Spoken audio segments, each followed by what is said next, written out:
मिथिला धाम हमर अति सुंदर, सिया जी के गाम हमर अछि प्रियगर। मिथिला धाम हमर अति सुंदर, धाम जनक के मुकुट सजल अछि, कोरहि सिय सुकुमारी। जतय तन मन ततहि मिथिला, चारु दिशा घरुआरी। मिथिला धाम हमर अति सुंदर, सिया जी के गाम हमर अछि प्रियगर। पूरब सुंदर पूर्ण अरण्या, पश्चिम चंपारण्या, दक्षिण गंग अंग के छुबथि, पावन सकल अभंगा।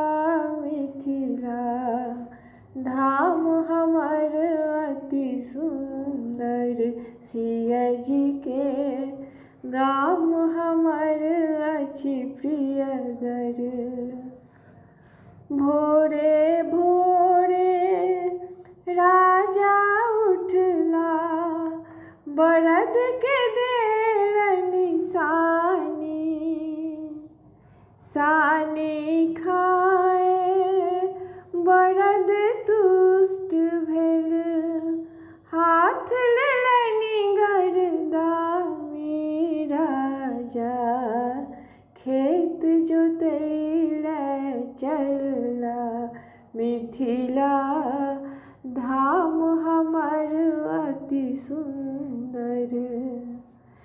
निपट अकाल रुख अछि धरती, बिगहक बिगहा पड़ती। गाछ वृक्ष सब ठूठ भेल घन, छाए पसरि गेल विपत्ति। राजा हर जोतैले चलला, मिथिला धाम हमर अति सुंदर। हरक नास लागल पृथ्वी पर, मैया उठली चेहाए।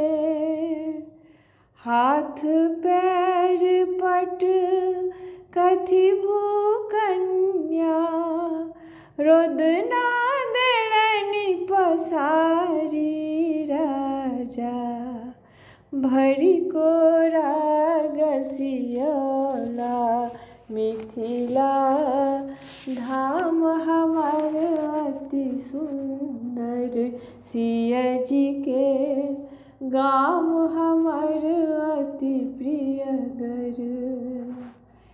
डम डम डामरू इंद्रक बाजल, छम छम नचली बरखा। गाछ वृक्ष सब सिक्त होइत गेल, सकल प्रजा मन हरखा। राजा धिया के पजियौला, मिथिला धाम हमर अति सुंदर, सिया जी के गाम हमर अछि प्रियगर। मिथिला धाम हमर अति सुंदर।